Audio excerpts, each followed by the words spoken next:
આજે સામાન્ય સભાની અંદર અમે લોકો ગંદા કપડા માટીવાળા કપડા કરીને અંદર ગયા હતા એ બતાવવા માટે કે જે ખાડીપુર આવે છે, ખાડીપુરની સામે જે લોકો ઝઝૂમી રહ્યા છે અને આ માત્ર પ્રશ્ન 1 વર્ષનો નહીં પરંતુ 30 વર્ષોથી ચાલ્યો આવે છે અને કહેવાય ને કે ભાઈ કહેવાતા નાટક મંડળીઓના નેતાઓ જે માત્ર કમિટીઓ ઢોંગ ધતિંગ કરતા હોય છે, નવી નવી કમિટીઓ બનાવી, ચેરમેન બનાવવા, વિઝિટો કરવી અને છેલ્લે પ્રી મોન્સૂનની કામગીરી પૂરી થઈ જાય, ચોમાસું આવી જાય, ખાડીપુર આવી જાય, લોકો તણાઈ જાય, લોકો હેરાન થાય અને પછી એ લોકો એક નવો ઠરાવ પાસ કરે છે અને કહે છે કે ભાઈ ખાડીને તો ડિસેલ્ટિંગ કરવાની બાકી હતી. એટલે આ નાટક મંડળી ચલાવતા લોકોને અમે બતાવવા માટે આવ્યા હતા કે છેલ્લા 30 વર્ષથી તમે શાસન કરો છો પરંતુ તમારામાં આવડત નથી, તમે ક્યારે ખાડીપુરને રોકી શકવાના નથી. એટલે અમે બતાવીએ છીએ કે આવી હાલત આવી થાય છે લોકોની. એટલે એમની આંખ ઉઘાડવા માટે અમે લોકોએ ગંદા કપડા પહેરીને અંદર ગયા હતા અને આ બાબતે ખાડીપુર બાબતે અમે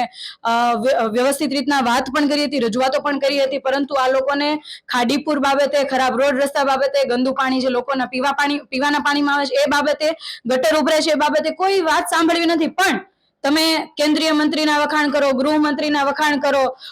વડાપ્રધાનના વખાણ કરો તો એ લોકો બેઠા બેઠા સાંભળશે. એટલે એનો મતલબ એવો સામાન્ય સભાને લોકોના જે પ્રશ્નો ને લોકોનો અવાજ બનવાનો હોય છે ને સુવિધાઓ આપવાની વાત કરવાની હોય છે, પરંતુ એની જગ્યાએ નાટક મંડળી આખી બનાવી દીધી છે આ ભાજપના નેતાઓએ.